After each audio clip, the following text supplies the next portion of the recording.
In this video, we're going to be covering RM filters. Filters in RM are a very powerful tool, and one of the things that differentiates RM timing software from other timing softwares. Their filtering tools allow you to do some fairly complex events without having to have multiple computers and multiple systems and things like that.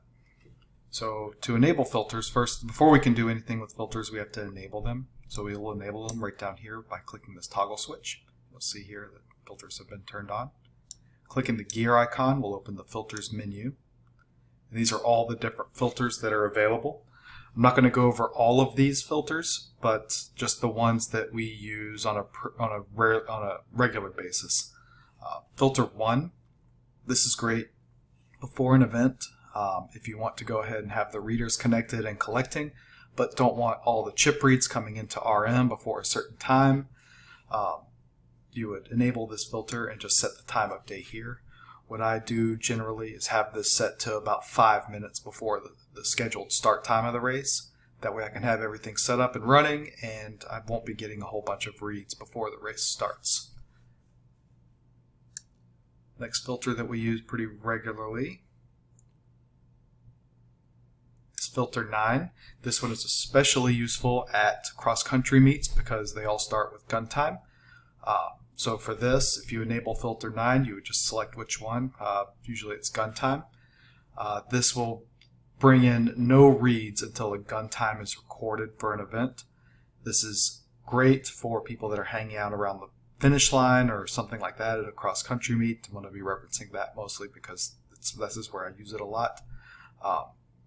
If people are hanging out at the finish line but their race hasn't started yet, this is perfect so you don't get accidental reads from them brought into RM and scored.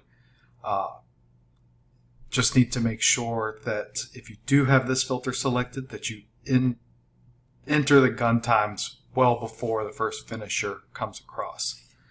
So that's filter 9. And the other filter that we use very regularly is filter 13.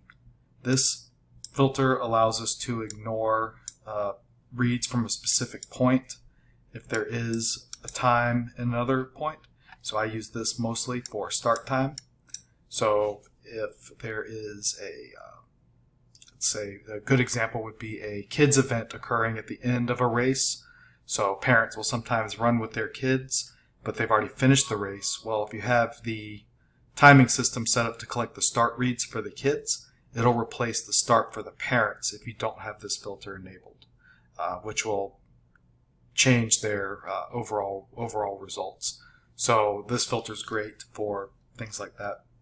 I also like this for when we have a remote start set up, and there's a chance that people could go back over the start line after they finished. This is a very good filter for that. So those are the 3 main filters that we use regularly. There are a lot more here, but they're more advanced and we don't use them as often. Feel free to read through the descriptions and details for these, but I don't think we need to cover these in this video. So that'll be it for filters for now.